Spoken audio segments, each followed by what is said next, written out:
சேப்பங்கிழங்கு வறுவல் பார்க்கலாம். ஒரு விசில் விட்டு வேக வச்சுருக்கேன். அதை கட் பண்ணிடலாம். கட் பண்ணதுக்கப்புறம் அதில் கொஞ்சமாக காஷ்மீரி மிளகாய்த்தூள் ஆட் போட்டிருக்கேன். இப்போ பார்த்திங்கன்னா வீட்லேயே அரைச்ச குழம்பு மிளகாய்த்தூள் 3 டீஸ்பூன் ஆட் பண்ணுறேன். ஆட் பண்ணிவிட்டு நல்லா மிக்ஸ் பண்ணிக்கலாம்.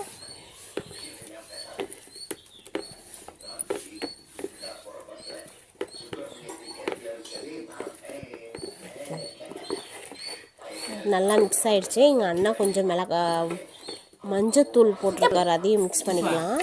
இப்போ தேவைக்கு ஏற்ற மாதிரி உப்பு கொஞ்சம் போட்டு அதுவும் மிக்ஸ் பண்ணிக்கலாம். பாருங்கள், போதும் நல்லா மிக்ஸ் ஆகிடுச்சு.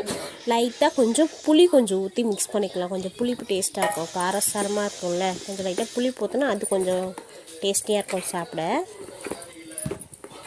அதுவும் நல்லா மிக்ஸ் பண்ணிக்கலாம். மிக்ஸ் பண்ணி இப்போ ரெடி ஆகிடுச்சு. ஒரு பாத்திரத்தில் எண்ணெய் ஊற்றிட்டு எண்ணெய் காஞ்சோடனே கடுகு சீரகம் போட்டு நல்லா பொரிய விட்டுடலாம்.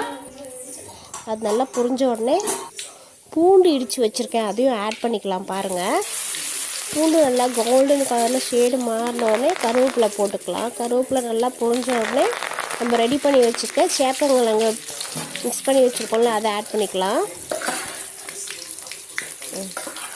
எல்லாத்தையும் மிக்ஸ் பண்ணிக்கிறேன். பாருங்கள், இப்போ அதை பொறுமையாக கிளறி விடலாம். நம்ம ஸ்டவ் கொஞ்சம் தீ கம்மி பண்ணிவிட்டு பொறுமையாக கொஞ்சம் கொஞ்சமாக நான் கிளறி விடுறேன். இப்போ பாருங்கள், இப்போ பார்க்கும்போது கொஞ்சம் லைட்டாக ஷேட் மாறி இருக்கும். இன்னும் இதே பார்த்திங்கன்னா இப்போ கொஞ்சம் லைட்டாக ஷேட் மாறி இருக்குது. அந்த மிளகாய்த்தூள் பார்த்திங்கன்னா அப்படியே அந்த எண்ணெயோட தீயில பார்த்திங்கன்னா லைட்டாக ஷேட் மாதிரி பொரிஞ்சு மொறுன்னு வரும்.